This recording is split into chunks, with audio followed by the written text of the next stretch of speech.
executive session. Sorry, skip the 18th. That's okay. That's okay. I move to approve the March 20th executive session minutes. Second. No, the 18th. I didn't have any amendments or changes on the 18th. I did not either. I move to approve. I'll second.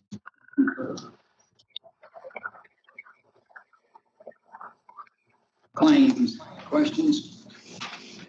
I didn't have any questions. No questions. I move to approve. Second. I have one for Janet, the workers' comp audit. Is that from underestimating payrolls? That's what that's for? It is. So we're going to try to get a handle on that because it's, I guess I never really looked at it as going from half of one year to the half of the next year, which we're taking our raises that are approved plus the raises that are approved that haven't been approved yet. So that's where the disconnect comes from.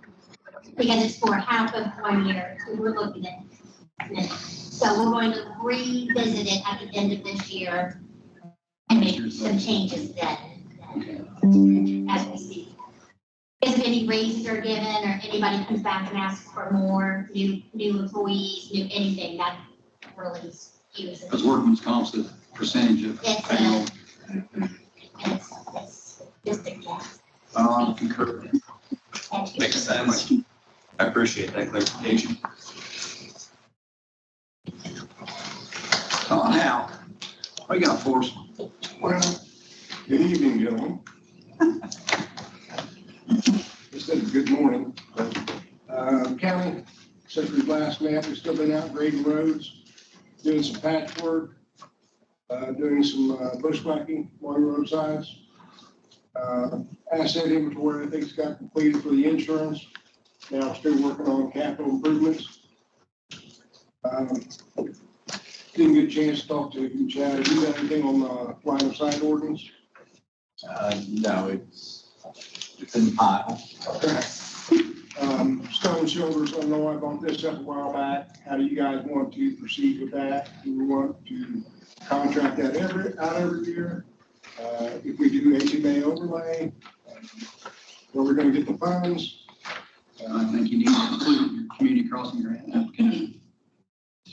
Needs to be part of that process. Yeah, I think that was our last request to you, was for you to come back and tell us what your budget looked like. Whether you were going to be able to do that without sitting. So we can't tell you whether you're going to pay for somebody else. We don't know what your budget looks like. Okay. So on that topic, I got another call today from a farmer, and they sent me some photographs where on 500 North, they were actually coming up where a school bus was meeting them, and they got off the road in their semi and actually pulled in their passenger or driver's side mirror, and the school bus actually got sucked down, like we've been talking about, being worried. And he said it appeared that the bus had struck a telephone pole. A mirror on the bus had struck a telephone pole. He went back later, and there's actually fresh markings there. Now I've called, I haven't gotten a response yet. So I can't confirm that actually happened. I called the school to see, but that shows, I mean, if that happened, that's a couple of feet away from worst case scenario with this issue. So one, we need to find the proper solution to problems that we have now. And two, we need to make sure that any CCMG paving that is done, including this year, that we don't have these same problems. So, I mean, I don't care what we do. If we don't pave this year, because we're gonna have these problems, we can't have the same issue again because of the issues that have happened as a result of all of these different roads having an extra 3, 6, 8 inches of pavement on them. Okay. Can we remove some of the roadways before we start paving? Will that eliminate some of the issues? I'm sorry. Cut the road. Like instead of just going lane over top, removing the road, correcting it through removal, and then resurfacing. I mean, you're gonna be shrinking the amount of mileage that you can pay because of your added cost, right? Yeah. for going in and milling it out, grinding it down. What's cheaper, I guess is the question. Very first thing that's done, they actually pull a wet spread correct profile. That's the most important thing. Okay, Correct so- profile. Explain wedging, if I don't own an asphalt company, I don't know what you're talking about. You have to explain what that means. You got a comment on that, Mark? He knows what it means. All roads theoretically by NDOT standards need to have 2% crown. Okay. So you need to have, the center of the road has to be higher. For years and years and years, Decatur County chip and sealed the roads with a single lane chip and seal box. Okay. So when a road is, say, 18 feet wide and you use a 10-foot chipper box, so you've got 1 foot of lap in the center. Right. That's created some false crowns. In other words, it comes up and then all of a sudden does this. So it looks like you got wheel ready going on. So what they're trying to do is create that crown naturally, all the roads being paved in a single pass paver. So 20-foot pavers paving the roads. So when you go in and wedge the low spots and the dips and the doodles, you go in and try to correct those back to close to 2%. And then when you put your 1.5 inches on, that's where you get, that's what the wedging's for. Okay, so then my question is, But can we take the middle out? to mill that, you're probably gonna be in stone. And you're defeating the purpose of overlaying roads because you're taking away the integrity of the asphalt. Okay. Because a lot of these roads are just, like I said, been chip and sealed forever and really no hot mix have been put on them. So I would suggest you not ever mill the roads except for butt joints and other road tie-ins. Okay. Because So- you're taking away, it's like having a 3/4 inch underlayment under shingles. And you don't want to have that thicker roof, so you're going to peel some of that underlayment off here, defeat the purpose. So obviously, we already have a problem, and I mean, it's, I want to make sure that first, we don't do this again, or we prevent it as best we can with future paving. But second, I want to make sure that we can find some kind of a solution, and I'm not sure what that is. I've heard recommendations from the stone that we've been working on, to also going in and trying to either increase the distance of the actual ditch that was cut in there, so that then you would have a space of dirt in between, basically is what it would be before the actual ditch. So I don't know what the solution is. We keep going around and around on this, because like today was almost like that situation that we've been concerned about. I mean, we've had cars end up in cornfields and engines and everything else scraping the bottoms of their cars on this pavement. But today was almost, like the worst case scenario with the school bus coming right by a telephone pole. So I mean, we have to figure something out here. One of the things we've asked, when I got the bid this year, or last year, paid this year, one thing we've asked them to do is they've got it's almost like a flapper that goes on the outside of the paper, that actually, instead of just going a straight drop off, it's kind of a bevel. Okay, I think it's maybe I don't even know the terminology, but it makes it a bevel where it comes down to the road, and then at least you got some way to get back up on the road. Okay, we've asked them to include that in this paving this year. They agreed to that. So I think that might help prevent some of this big drop-offs, where it just drop off. At least it's gonna be at a 45, where somebody can have the initiative to get back on the road. It's called slope gating. Okay. So am I correct then with the explanation that we got earlier that it's supposed to be 2 degrees going down each side?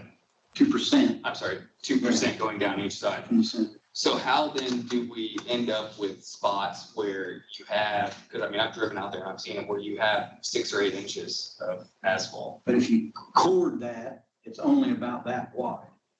Okay. Because when the road stopped here and they wanted the road to 20 feet, and this is where you're seeing that edge thickness. But if he puts that slope gate on from here down, we had 45 taper, where you could get to 45. But it didn't, we didn't put 6 inches of asphalt, new asphalt on the road, other than maybe 6 inches of it on the edges. Middle of the road's an inch and a half, 6 inches on the edge, but we also went from an 18-foot wide road to a 20-foot wide road. That was our goal, yes, try to get to 2 10-foot lanes. But we didn't widen the shoulders to account for that. So Well, in many places, there wasn't a shoulder to go to. Is that, you said it was a slope taper, is that what that was called? It was Slope gate. slope gate. Was that used on the prior No, paving? no, that's something Tim and I looked into, done some digging on the internet. Found there is some, that sloping where it goes on that paver, it kind of melts it. I mean, it kind of packs it in just like it would with a roller. Okay. To help. So I think we're gonna try that this year and see if that's an improvement. how much wider is that gonna make the road from 20? I mean, places where we can't do a shoulder, we're adding another, No, the asphalt won't be extended any wider. It'll just have the tapers at the edge, and instead of being 20 foot squared, it'll be 20 foot with a 45 taper on each side. So the 45 will start back at 19, 6-inch taper on each side. gotcha. Still a 20-foot road.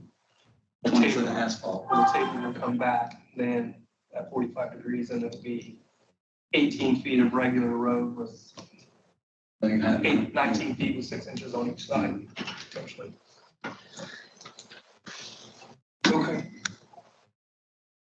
So we need a plan then to fix the road from last year. Yeah, I mean, can you widen the shoulders at all? Did quite a bit on 700. We did all the bad spots on 500.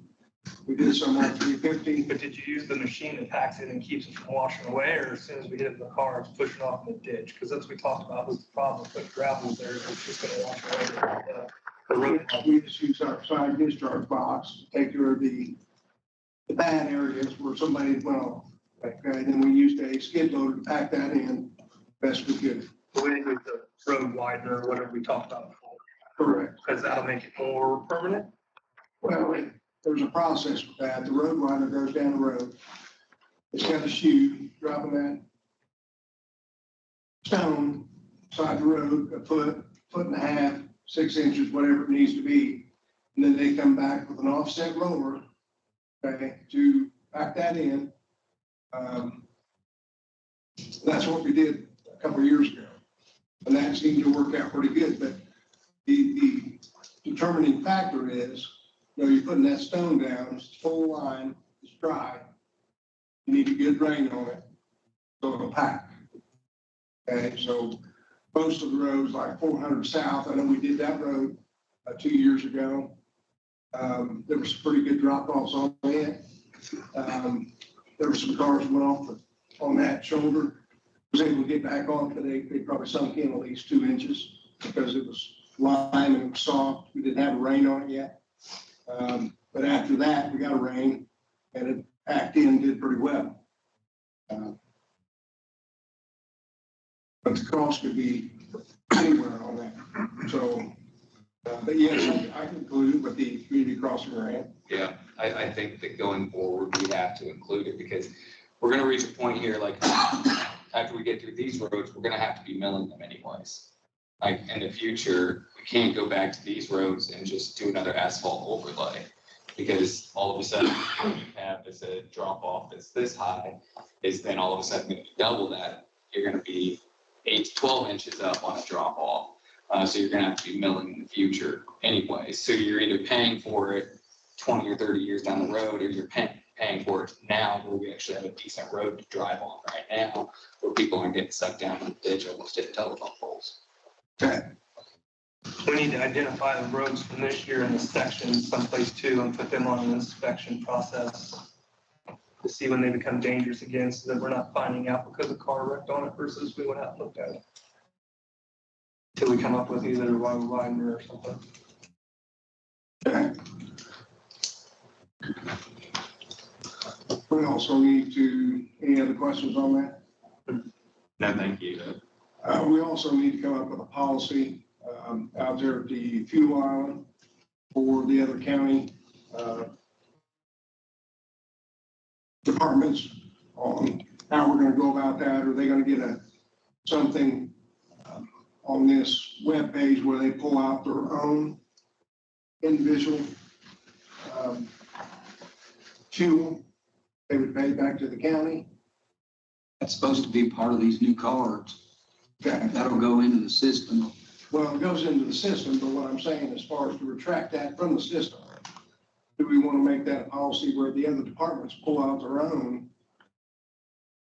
fuel from that report versus me being the administrator of that?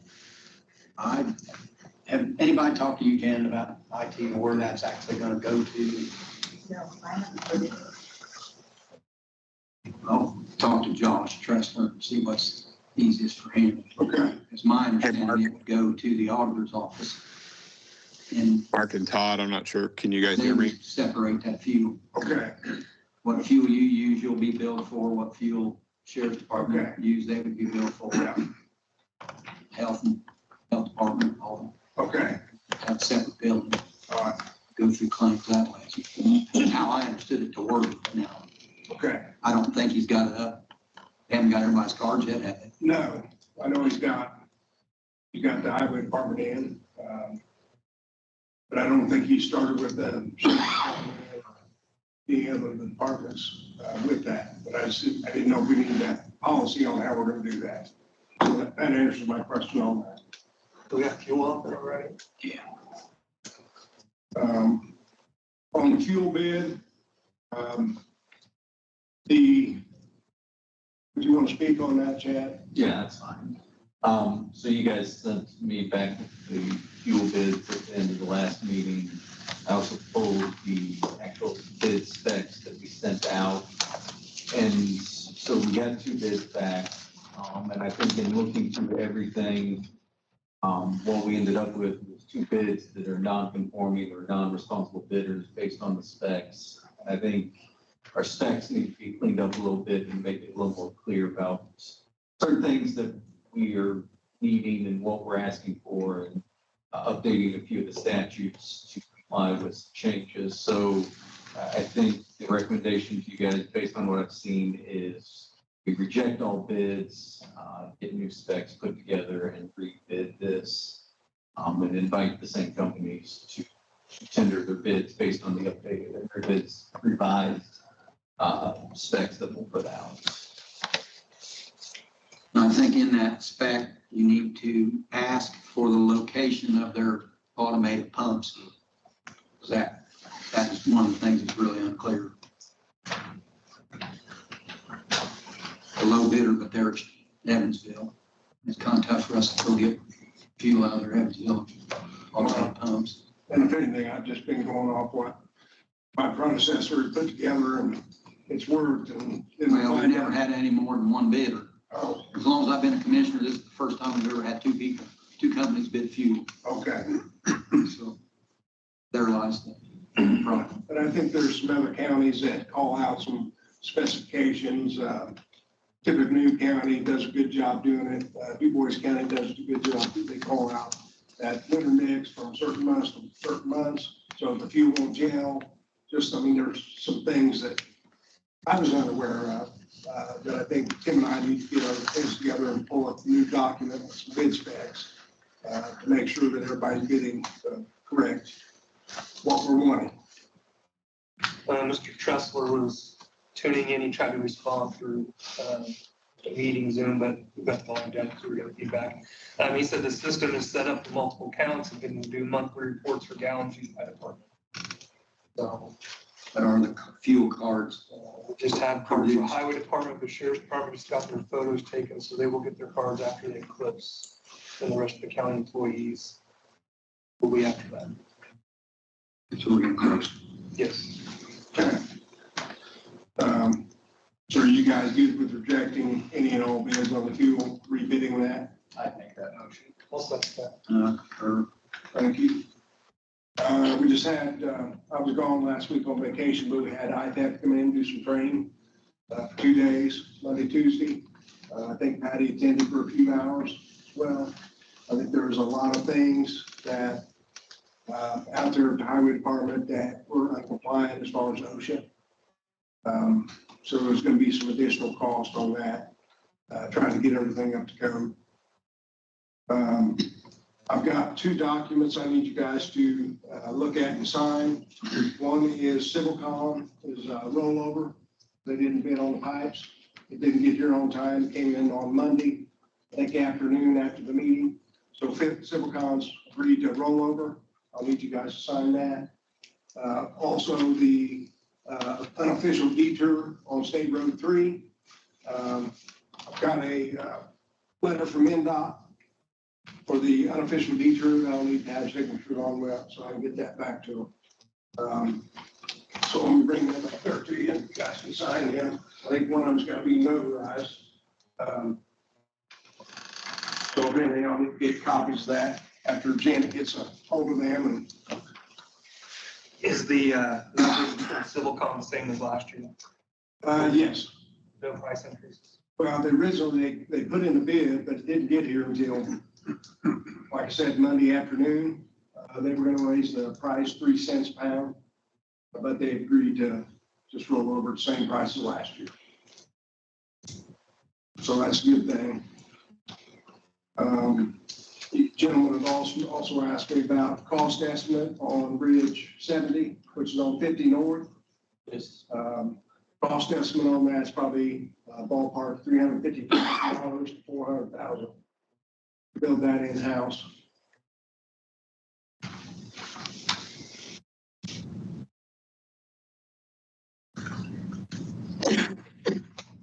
Is that something that can be absorbed into your budget? I know Coon Bridge was something that was tight, projected to be either shortfall or close in the next several years. I think in the next few years, but I need to kind of look at that budgetary numbers as kind of a new thing I'm learning. Yeah, it's gonna be a big player for me on the decision is where we're stepping at with it. You know, we raised Coon Bridge last year to help cover that, but I haven't got any updates on. Well, if anything, I think the initial cost estimate for that 3% was like 90 grand a year. New bridge. Does that sound right? According to Danny, I know it wasn't gonna really impact us this year, but next year it will. So I would say within the next 3 or 4 years. That we really sitting down, look at the budgetary numbers, see what we can do. But we should be able to do that. Do you guys have a document that projects which bridges are getting done, what those costs are, and what the income and outflow is for 5 years or 10 years? Well, we go off the sufficiency rating. Bridge inspection. Okay. Isn't that what John? Which we met with our bridge inspection crew and asked them to provide that in the report, even though it's not required anymore. But the sufficiency rating, I got called by NDOT on Bridge 141. They were wanting that sufficiency rating. And I didn't quite understand that at first, so I asked Brandy, I said, why do you guys need that? She goes, well, I want to give you the best opportunity to get that bridge replaced.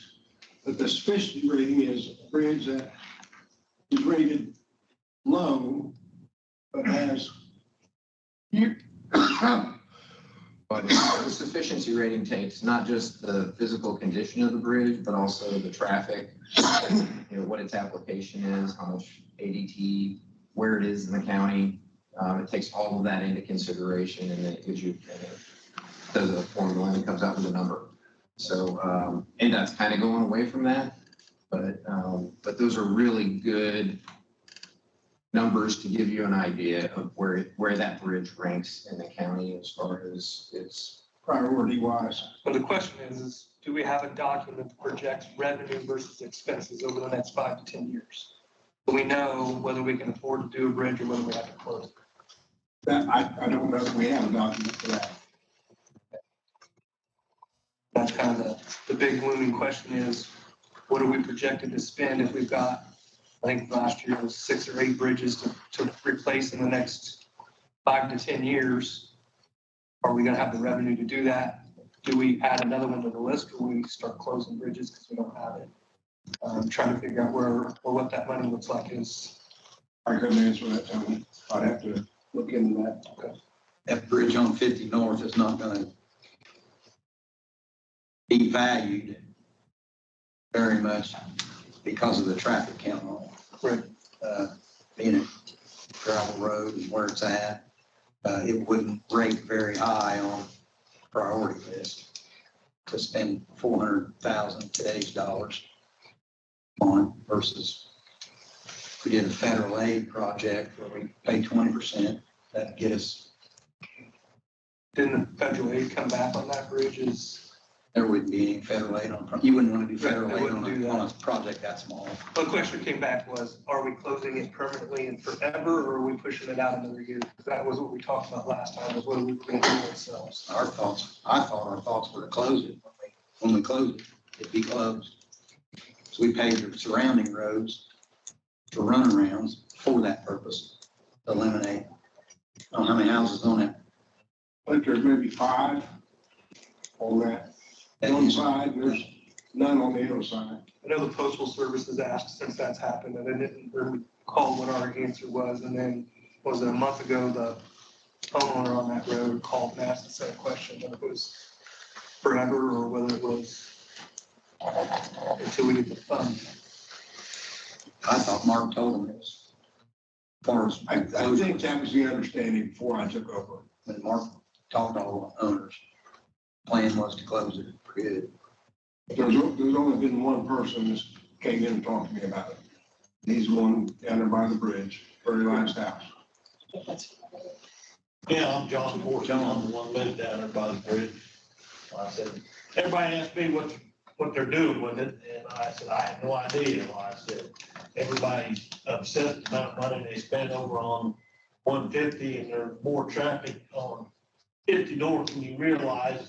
Well, I said, I live there, and I said, FedEx trucks, and UPS trucks, was up and down the thing every day, you shortcut the hamburgers, and everything else, and I said, that's what a lot of people around the communities, what they spent, I don't know how many, what the total value was on 150 there, we're putting that bridge across there, and blacktopping that whole 3 or 4 miles of road. Everybody's wondering why mine ain't getting, or Center Bridge ain't getting taken care of. Were you told anything by Mark Moore when that bridge was closed? What did He just said that if, he told me if they close it, he's gonna blacktop the road. That's all he told me. He didn't say, I said that way I'd have a nice road to drive down. That's the only thing he ever told me is that if the, I don't know, if the condition of the bridge inspection or whatever, and they closed it, that he would blacktop the road. That's all Mark told me. Yeah, I guess that's back to the question. He called last month and asked, Yeah. and you just said we didn't know what we were doing, so I'm just trying to figure out what that is, so we can tell them what we're doing, I guess. Yeah, cause I gotta drive through the creek, 'cause I got property, farm ground on the other side of that. So I said, if I get in trouble with the DNR or something going down through the creek, then what am I supposed to, well, I know, I said, but what am I supposed to do? He's gotta make his conversation point for the bridge, though, because the only way to go to his property is either drive however many miles. Yeah. Or go through the creek. I got either go all the way up to Vicksburg, go all the way up to, towards St. Lawrence, and come back 150 and to 950 to get back to the other side of my property, so. Okay.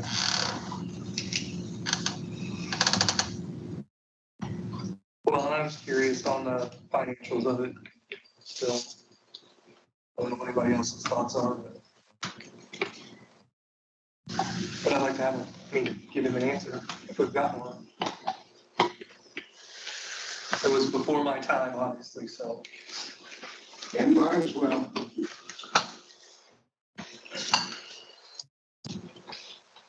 Guess I need to have a conversation with Mark, see what his plan was. Or it's done, but it was my thoughts that when they closed it, it was closed. But the conversation with him, maybe he'll tell me it was different. So, We'll we'll follow up with Mr. Park and try to have a better answer for you next week. What else you got? Nothing. You gentlemen have anything for me? Think you caught all of it already. How's, finisher construction stuff going out there? How's what?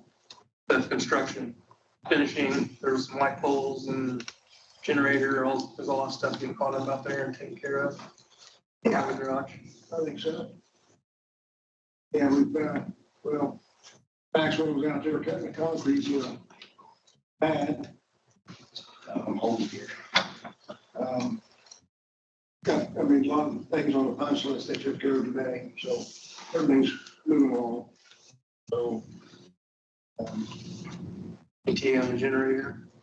generator's not in yet. I know I think they got the plug in, for the temporary. So it's moving along. Like I said, I leave for a week and 800 things happen, so just trying to catch up. Okay, we need to sign. Is that the only thing you had for us to sign? That Decatur and the, Civil con. This is for the culverts. the culverts, pipes. Did we do the motion on that yet? I make a motion to, which one do you have there, Mark? This is the official detour, it's just a sign. It's not a motion, it's our own choice, we got to sign. Did we get a map or anything like that with the detour? The unofficial Decatur, they did not send that to me.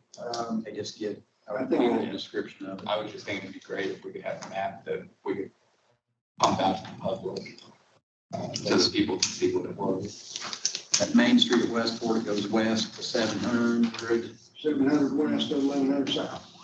down to James County. I'd go ahead and make a motion to approve the civil con culvert pipe agreement for 2024 that has the same terms as the 2023. I'll second. I'll concur.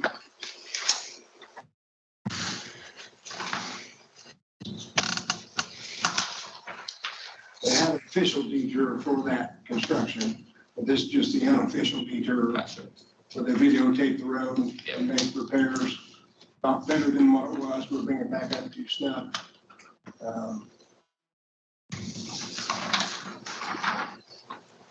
Jim. So, next yes. So this one, No. she doesn't have to sign this one.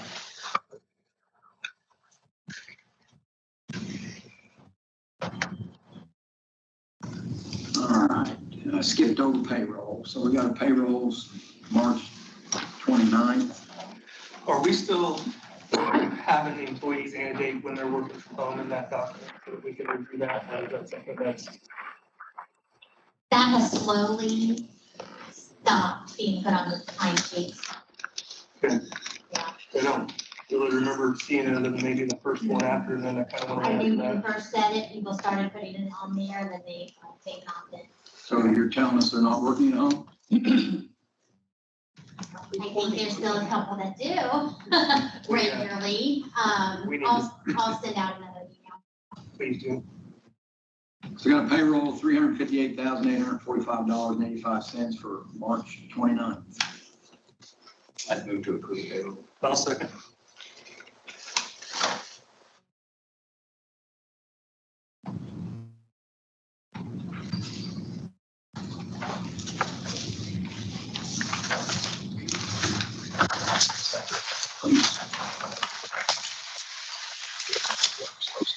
Kenny? Good evening, Commissioner.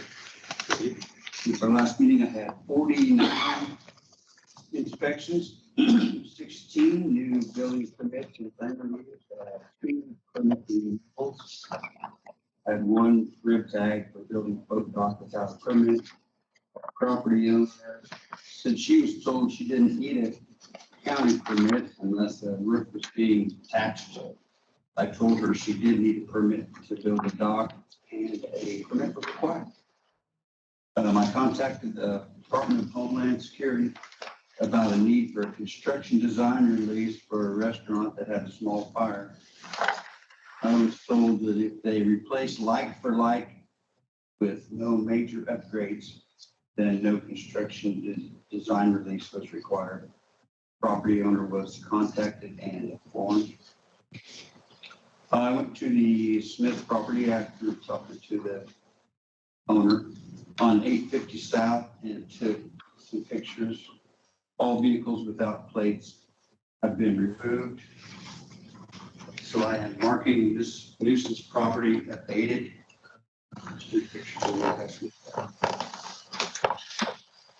Yeah, I'm gonna mark this one officially abated. And if that happens again, we'll start the process over. I had a request for handicap ramp specifications from the ADA code book at an up and coming event venue. So I made copies and met with the builder and the property owner to go over the regulations on ADA ramp specifications. Received a map of Bernie with 14 or so properties marked for inspection. They will be assessed and entered into the Bernie complaint file with letters to follow. I am to contact the Washington Township trustee for a drive-through and assessment of hazardous and nuisance properties at Lake McCoy. And I plan on doing that she said the first 2 weeks of April she wants to. That's all.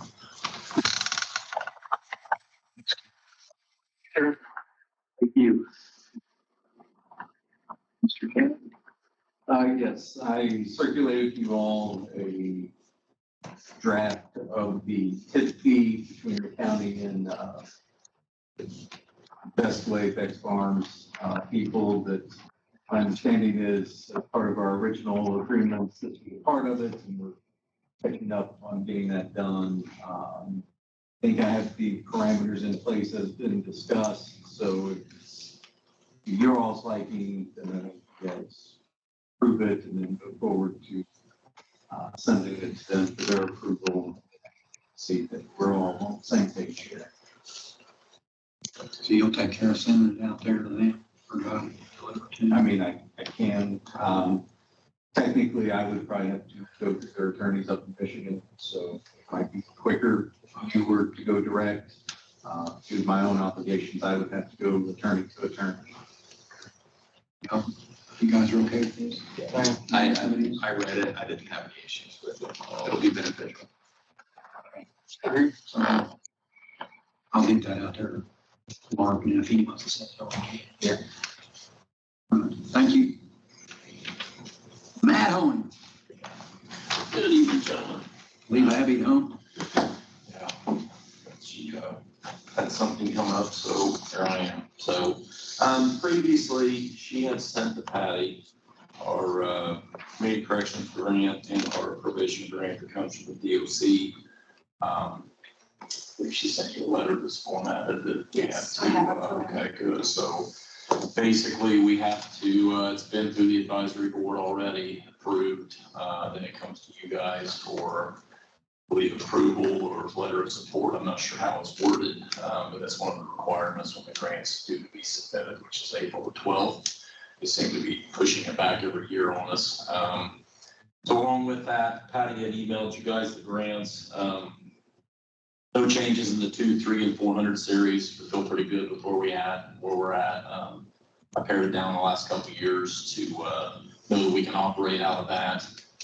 Obviously, salaries and fringe are things that tend to go up yearly, no matter what department you're in, as long as you have employees that don't leave, which is a good problem to have. I did the best to project 7% increase on the employees on that, just to guess high. I always have to modify the grant after I get back what we are awarded.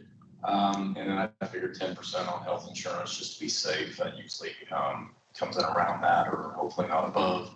So essentially, that's why I'm here, is to answer any questions and to obtain that letter to be attached to the grant so we get that submitted to the state. Questions for Matt? I do not have any questions for I you. didn't have any, this was the same. letter that was done last year. Yeah, this is the grants updated. And I'm asking for the moon because they tell us to do that. Where I'm saying to everybody I talk to that our health, we have health insurance and French issues, but they tell me to ask, who knows? I've heard the state's not up for awarding any new money, but who knows? Maybe they will, and that's a benefit for Decatur County. Yeah, I know I'm talking to Matt, and my day job, it's very frustrating to see, because DOC is always trying to get people out of prison quicker. So they're operating fewer facilities than they did years ago. And then they still don't have money to support our community correction department. So it's pretty frustrating to see how exactly they're running their system. I know he's being safe somewhere. There's some sort of trick on us. There, I see the same thing when I was at the jail, $35 a day to house a DOC inmate, it's been that rate since 2019. No increases. No. I go ahead and make a motion to sign that letter. Support. Yeah, second. Thank you. As well, you can see on your agenda, vehicle assistance. I'll give you a little bit of a background on, give you some numbers and just to know, community corrections, I believe, came into being Decatur County self-funded through user fees in 95.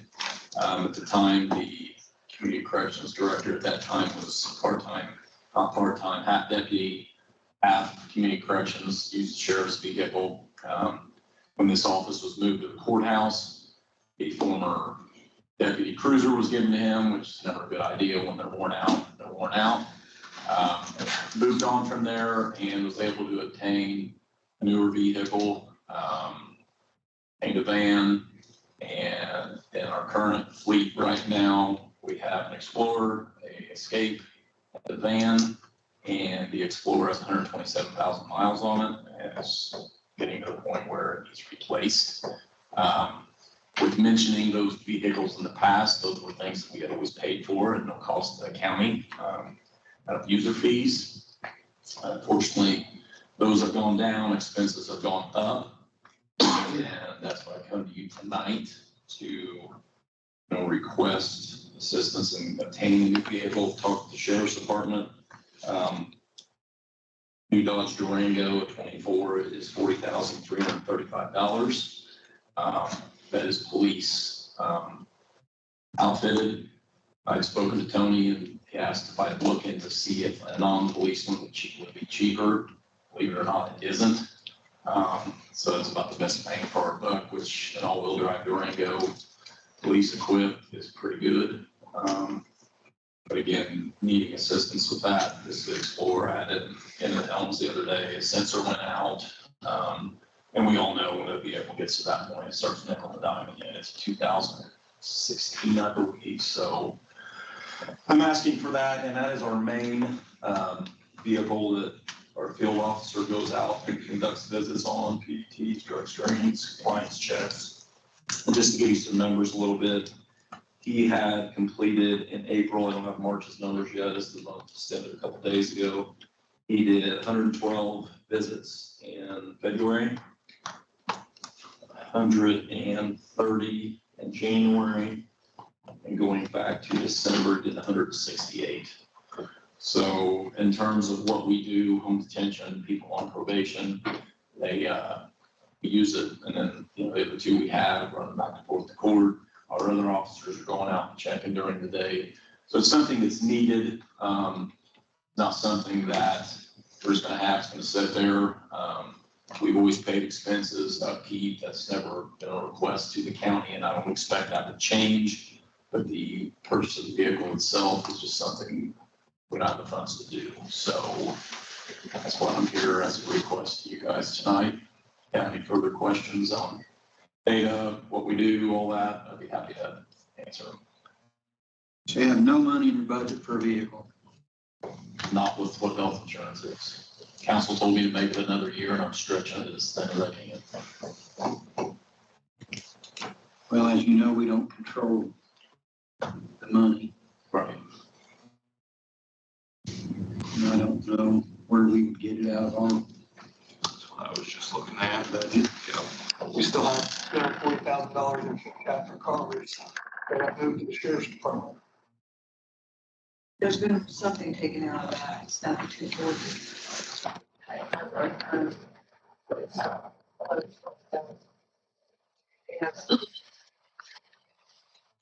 You know what was taken out of it? Off the top of my head, I do not. Not to mention, I don't know what that is worth, but obviously that would be, anything that could be gotten out of it would be put back towards that cost. So I'm just throwing that out there. I know it's not gonna be a significant amount, but it's gotta be worth something. It's still in decent shape. It's getting older. Do you guys have like a vehicle rotation? We don't. I mean, the other two, we used to do things free of basically going into the field. It's just obvious that one has taken on quite a few miles, so it's been our main field vehicle and our only four-wheel drive at that, continuing when we have inclement weather, so.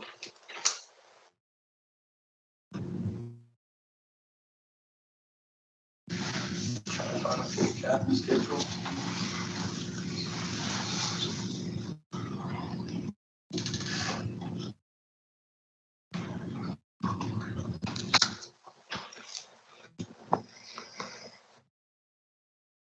Did we have anything else in line for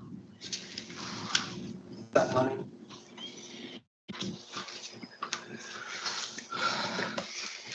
I mean, Q cap, the discussion has gone back and forth when we had the executive, or not executive session, but special session. There was talk about the annex being edit or Q cap between that meeting and the next commissioner meeting. And then discussion about where exactly that money was gonna come from was up in the air. I know the last meeting, Mark, I think it said Q cap. That's, So, I mean, we had raised the cume cap rate to capture an additional 300 to spend towards that building. So you can't. I can't find the full cap in my emails, but there's a specific line in there for the annex at 300,000. But as I remember, there's an additional line in there for the report was 240,000 for vehicles. yes. That we typically pay for vehicles out of the sheriff's department with, but that line item got moved to public safety. That's what I was looking for, and I couldn't find it. So there's nothing allocated to those this year. Other than, I don't know what the coroner or, see, like EMA or somebody who's, IT is looking at a vehicle, but they're looking at like a $5,000 trade-in because they don't use the vehicles hardly at all, so their mileage would be low. right, and they did, Josh did call and ask if I could, see if we could got the commissioner's budget. Great. I know you need it. I know you can use it. I see the vehicle out all the time. Sure. Getting these visits is something that not only helps the folks that are actually on the programs for accountability to make sure that there is somebody looking over their shoulder, but also helps the community. Because if there is stuff going on, you guys are gonna find it, right, when you're out there. I don't know how many of my cases, it's beyond count, were originated from a community correction service. So it's one of those things that there's multiple reasons that it's a benefit. Stinks that it costs as much as it does, but yeah, it's the way it is. And Mr. Tressler just, said he's waiting for board approval from the city to cover their half of the vehicle. He said if that gets approved, he'll present to us, our half would be less than $2,000. It would be a retiring city patrol. I don't know if it's my place to throw it out there, just on, or the initial draw from the opioid money. A percentage every year that comes in, unless it's been earmarked for something else, just a thought. I don't know about that one. I just throwing everything out there. I get it, everything costs a lot, and everybody wants things, so. They the community corrections court services program and how that budget work is somewhat new to me, but I know the filings are down and I know that user fees are down, but the workload's not necessarily down. I went to your guys' meeting last time and we were actually starting to get caught up with some of the duties that the state has pushed down to you guys. So the workload's not getting less, even though the user fees are getting there. So trying to figure out how to save that money isn't there, but we have to figure out how to do the other part portion and try to make sure that program's running is important to me. Numbers maybe on the uptick, that's what I'm gonna say. Oh, no. You heard that, just, we'll see. 100. Any additional thoughts, Jeremy?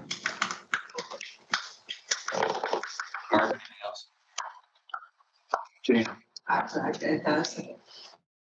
The cost of the vehicles, that included outfitting it to be a police grade? It's already done. Yeah, they don't get lights or any of that stuff put in them, so it would just be pursuit rated and it's off the fleet price. But there wouldn't be, because you guys don't have radios or anything in yours, right?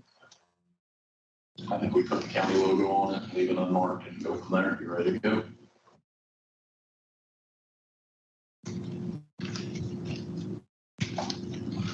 I'll make a motion that we pay for it out of Cooncat.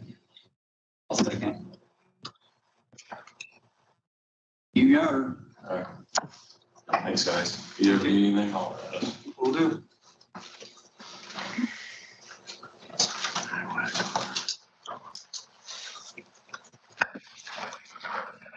Board appointments, court services. Been brought to us, Brittany Stewart will replace Billy Austin. What's that board called? Court services, community corrections. Community court.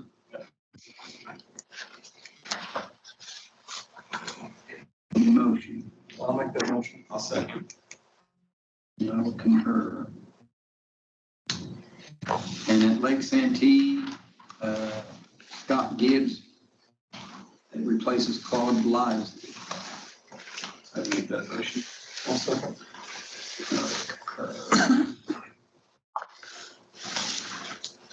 All right, Ron, got anything for us? Yeah, April 11th, we'll find out already 4-0.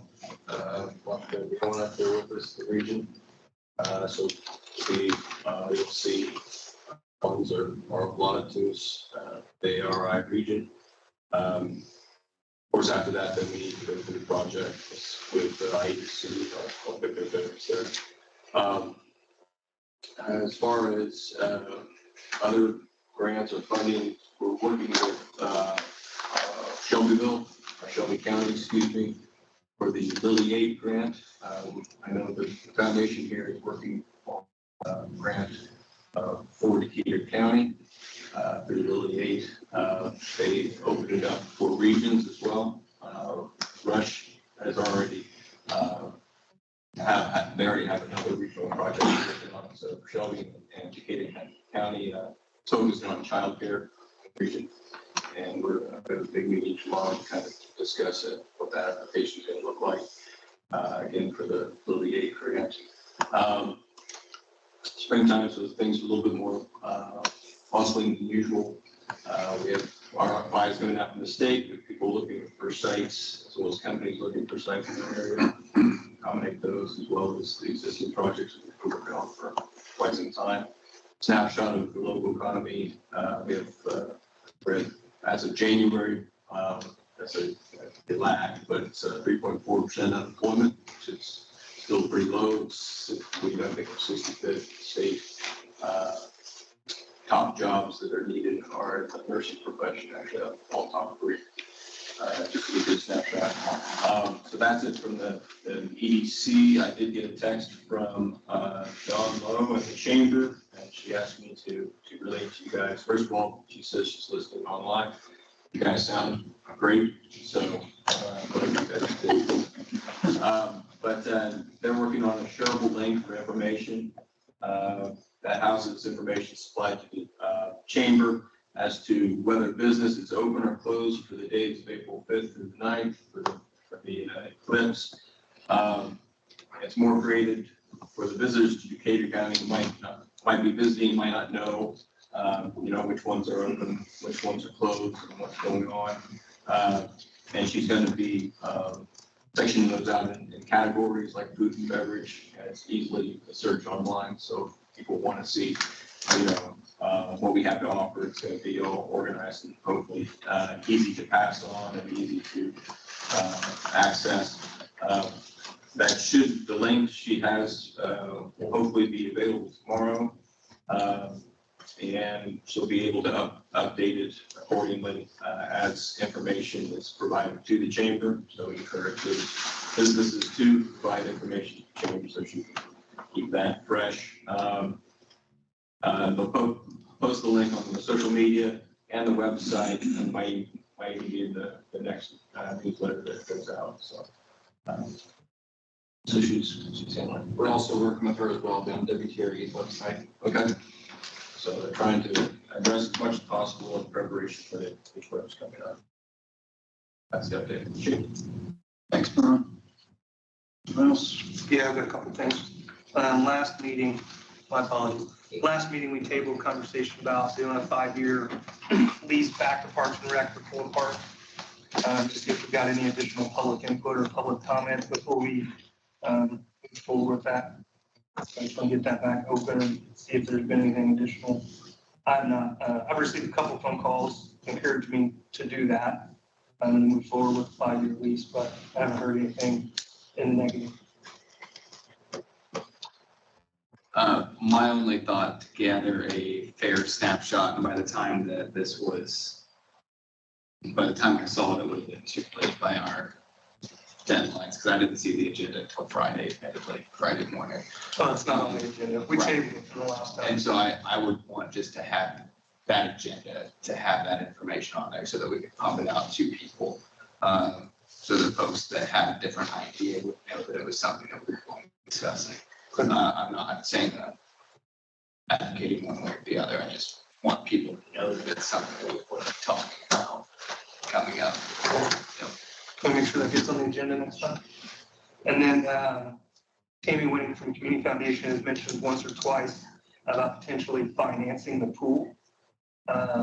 If we chose to do that, all money paid back in interest would go to the foundation, which then would be eligible to go back to the community versus giving it to a bank or a lender of sorts. That would need to be a presentation to the foundation. So we're just looking for some thoughts and guidance on how we might want to proceed with that.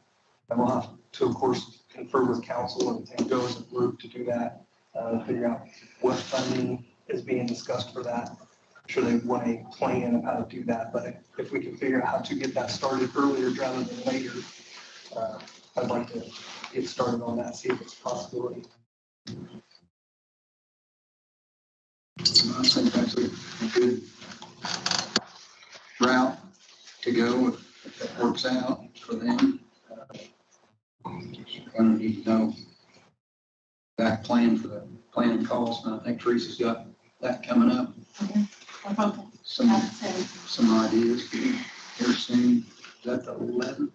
Done. We're gonna have this phone break out all the time. Get an update where they are. But we've been able to get any final numbers or percentage rates on the county highway garage. We have, it's bumped up. Not sure how much he's keeping back, but it went to just a tick over $1 million below budget. And we've forgotten in our numbers, the developers budgetary line, I think he's giving back about $300,000 cost, but we don't have that until all this other stuff is done. They're not going to put it in writing. So, and he's willing to finance that. So, but he doesn't seem to be concerned about being paid just yet. So, I have no idea on interest rates. Last fall, it was like 5 something, but I don't, when we were locked in on that, or whether it's changing or. I don't know, he bond rates where he's, not bank rates, but bond rates where he's at. I'm not, I haven't followed bonds prices, so. Okay, that's all I have. No, Yeah, I just want to remind everybody, they need eye protection for the eclipse. The health department's got a bunch, go get some for yourself and family, friends, and the price is right, they're free. They need to be gone from the health department before the night. storage. You don't want us going for a Savers to the next one. But don't want to save it. Inside, entertain motion to recess. So moved. second. We are recessed. Thank you all for coming.